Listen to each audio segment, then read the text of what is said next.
Bon, eh bien écoutez, maintenant nous arrivons sur le quatrième dossier de cette conférence de gynécologie adressée au D2. Et donc dossier 4 qui s'intitule « Une jeune fille de 19 ans vous consulte pour avoir sa première contraception ».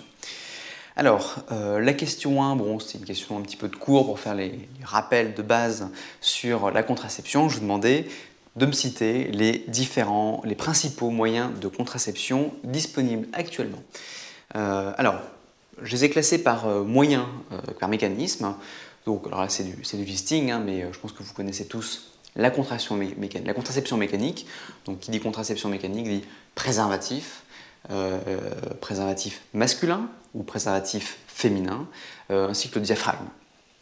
Autre type de contraception, c'est la contraception hormonale. Donc là, alors, il y en a vraiment plein de types et plein de moyens plutôt de l'apporter.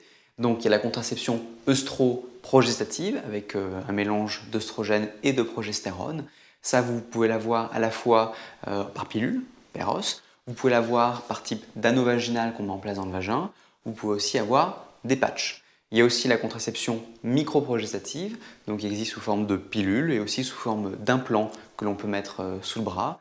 Et il y a aussi des stérilés qui sont à base d'hormones, où il s'appelle le Mirena, où en fait c'est des microprogestatifs qui sont imprégnés, enfin le stérilet est imprégné de microprogestatifs. Il y a aussi les méthodes naturelles. Donc là, les méthodes naturelles, c'est l'abstinence. Bon, ça, c'est pas vraiment à retenir.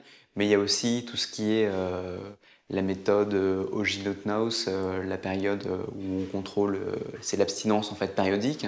Il y a la méthode de la courbe de température, où on se prend la température tous les matins, du moins la femme, pour savoir quand est-ce qu'il y a son pic thermique et quand est-ce qu'il y a sa période d'ovulation, où justement elle est le plus à risque d'avoir des enfants si jamais elle a un rapport sexuel. Et il y a aussi la méthode de Billing qui est l'analyse de la glaire cervicale, où on regarde l'aspect de la filance, de la couleur, etc. de la glaire pour savoir si jamais on est à risque dans une période de fécondité. Voilà.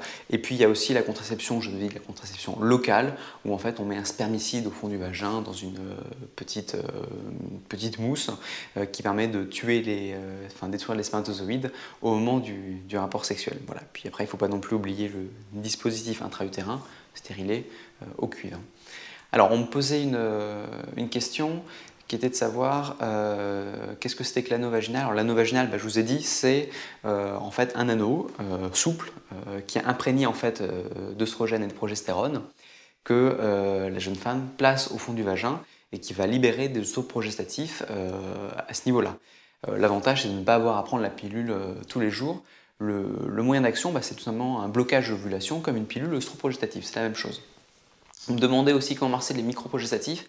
Les microprogestatifs, alors il y en a plusieurs types, il y a Microval, il y a Cerazette. Ce sont des moyens de contraception en fait, qui ne bloquent pas l'évolution. Cerazette un petit peu, mais c'est pas ça qu'il faut retenir. Ça ne bloque pas l'ovulation. Ça en fait entraîne des modifications au niveau de la glaire cervicale que ça rend impropre en fait au passage des spermatozoïdes pendant le rapport sexuel, donc ils ne vont pas pouvoir pénétrer dans l'utérus. Ça modifie un petit peu l'aspect de l'endomètre et ça inhibe aussi le fonctionnement en fait, des trompes qui amènent l'embryon quand il est formé au niveau de la cavité utérine. Donc c'est ça le mécanisme en fait, des microprogestatifs.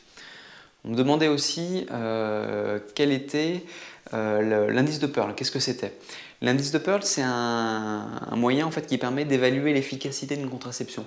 C'est le nombre de grossesses qui interviendront chez 100 femmes qui auront été soumises chacune à 12 cycles, ça veut dire à 1 an. Voilà. Alors, pour information, l'indice de Pearl de la contraception œstroprogestative, c'est 0,1. Ça veut dire que sur 100 femmes qui ont été pendant 1 an soumises à cette contraception, il y en a 0,1 qui tombera enceinte. Voilà. Les méthodes naturelles ont un indice de Pearl qui est beaucoup plus élevé, ça veut dire qu'elles sont bien moins efficaces, et on a des indices de Pearl aux alentours de 15, 20, 25, 30. Voilà. Donc c'est pour ça que la contraception œstroprogestative est une des plus efficaces. La question 2, c'était parmi ces moyens de contraception, lesquels vous semblent les plus adaptés pour Mademoiselle R. Donc Mademoiselle R, c'est une jeune fille de 19 ans qui vient pour sa première contraception. Parmi tout ce que je vous ai donné, bien sûr, on peut tout proposer. Mais pour une adolescente, il est vraiment recommandé d'utiliser l'association de la contraception œstroprogestative plus le préservatif. Alors pourquoi est-ce qu'il faut utiliser ce moyen de contraception-là? Alors le préservatif, je pense qu'on comprend tous, c'est le seul moyen de contraception qui permet de limiter la prolifération, enfin la contamination par des infections sexuellement transmissibles. Donc ça c'est important. Et il faut qu'elle l'associe à l'œstroprogestatif.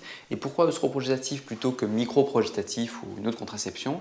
C'est parce que l'œstroprogestatif permet aussi de limiter des symptômes que peuvent avoir ces jeunes patientes quand elles sont en début de leur activité génitale, à type de syndrome prémenstruel, ménorragie, etc. Et les œstroprogestatifs servent aussi justement de régulateurs de ces symptômes. On recommande d'associer les deux parce que souvent, en fait, quand les jeunes filles ne savent pas très bien comment l'utiliser, il peut y avoir des erreurs dans la prise de la pilule, dans l'utilisation des préservatifs. Et donc, en associant les deux, on rend d'autant plus sûr la contraception. Donc voilà, donc ce que je vous disais sur les moyens de contraception. Maintenant, la question, ce que je vous demandais, c'était en quoi va consister votre examen physique pour cette jeune patiente qui vient pour sa première consultation contraceptive. Ce qu'il faut bien savoir, c'est que la Haute Autorité de Santé, la HAS, dit que si jamais la patiente vient dans ce contexte-là, vous n'êtes pas obligé de faire un examen gynécologique d'emblée si jamais c'est la première fois qu'elle voit un gynécologue, sauf point d'appel à l'interrogatoire, sauf point d'appel particulier. Si jamais vous faites l'examen physique, d'accord, à sa première conception, donc faites un examen physique général, l'auscultation cardio-pulmonaire, palpation abdominale. Et sur quoi je voulais bien insister, c'est que quand vous faites l'examen gynécologique, c'est la palpation des seins, et ça on peut l'oublier, la palpation des seins, et après vous avez l'examen au spéculum et le toucher vaginal. Alors, quatrième question maintenant, je vous dis que vous avez fait l'examen physique, que celui-ci est sans particularité, et donc vous décidez de lui prescrire une contraception œstroprogestative. Rédigez l'ordonnance. Donc ça c'est vraiment une question de base, et je pense que pour l'internat il faut vraiment savoir faire ça. Rédigez une ordonnance. Quand on vous posera cette question pour toutes les autres matières, d'accord, pour chaque dossier, n'oubliez pas de commencer par la date, quel jour sommes-nous. N'oubliez pas de préciser qu'il faut mettre le nom, le prénom, le numéro ADI du médecin, le nom, prénom de la patiente, et après faire la rédaction de l'ordonnance. Donc là, il s'agissait d'une contraception œstroprogestative. Donc ça se rédige de la manière suivante, c'est marqué dans le Vidal ou sur le mode d'emploi. Vous écrivez complètement à débuter le premier jour du prochain cycle, ça veut dire le premier jour des prochaines règles, prendre un comprimé par jour, tous les jours, au même moment de la journée, sans oubli, pendant 21 jours consécutifs. Et après, vous précisez qu'il faut faire un arrêt de 7 jours entre chaque plaquette, et il faut redébuter la prochaine plaquette, donc 7 jours après l'arrêt de la précédente, qu'il y ait des règles ou non, qui se poursuivent. D'accord? Ce n'est pas là, parce que certaines patientes se disent oui, mais j'ai encore mes règles, même au bout de 7-8 jours, c'est pour ça que je n'ai pas recommencé la pilule. Non, non, au bout de 7 jours, elle recommence la contraception suivante. Ça, c'est pour la majorité des contraceptions œstroprogestatives. Il y en a certaines où en fait il y a 28 comprimés sur une plaquette, parce qu'en fait les derniers comprimés c'est du placebo, c'est pour que la patiente puisse prendre ses comprimés en permanence sans avoir à faire une interruption de 7 jours parce que parfois elles oublient de reprendre. Mais dans la majorité des cas, c'est pendant 21 jours consécutifs, elles prennent la pilule, pendant 7 jours, elles s'arrêtent, et ainsi de suite, ainsi de suite. Et après, vous mettez la durée du traitement, vous mettez quantité suffisante pour 3 plaquettes, ça fait 3 mois, et comme ça, vous reverrez la patiente 3 mois plus tard pour récupérer le bilan biologique que vous lui aurez prescrit et pour savoir si jamais tout va bien et si jamais elle a des questions à vous poser. Je vous demandais aussi qu'est-ce qu'il pouvait être utile de rajouter sur cette ordonnance comme prescription médicamenteuse. Alors, il s'agit de sa première contraception, elle peut mal la prendre, oublier de la prendre, et donc vous pouvez lui prescrire, certains le font à titre systématique, la contraception, la pilule du lendemain. Donc il en existe deux types actuellement sur le marché. Je pense que ceux que tout le monde connaît, c'est la Norlevo qui à prendre dans les 72 heures en fait, après le rapport sexuel à risque, après l'oubli. Et il y en a une nouvelle qui est sortie qui s'appelle Elawan, où en fait on peut prendre le comprimé cette fois-ci dans les 5 jours après l'oubli, le rapport sexuel à risque. Donc ça c'est important de les connaître. Et puis vous expliquez à la patiente quelles sont les modalités de prise de ces contraceptions d'urgence. Voilà, je vous ai mis la correction dans la correction ce qu'il fallait dire, je ne vais pas rentrer dans les détails. Question 6, donc là c'est très important, c'est quelle est votre prescription biologique de surveillance pour une contraception œstroprogestative. Donc ça c'est vraiment à savoir.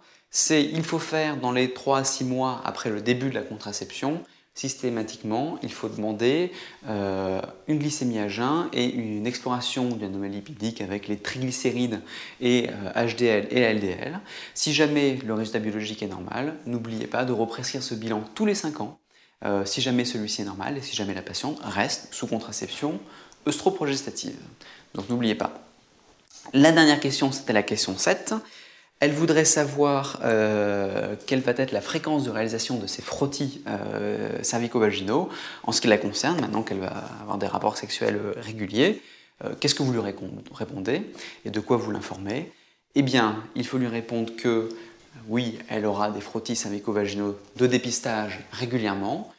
Il faut savoir que les recommandations actuelles en France sont: les frottis doivent se faire à partir de 24-25 ans jusqu'à 65 ans pour une patiente qui a déjà eu des rapports sexuels. On fait les 2 premiers à 1 an d'intervalle, puis tous les 3 ans si jamais c'est normal. Ce sont les recommandations à connaître. Après, certains gynécologues le proposent avant, dans l'année qui suit le premier rapport sexuel. On peut le faire, ce n'est pas une faute, mais les recommandations sont de commencer à partir de 25 ans.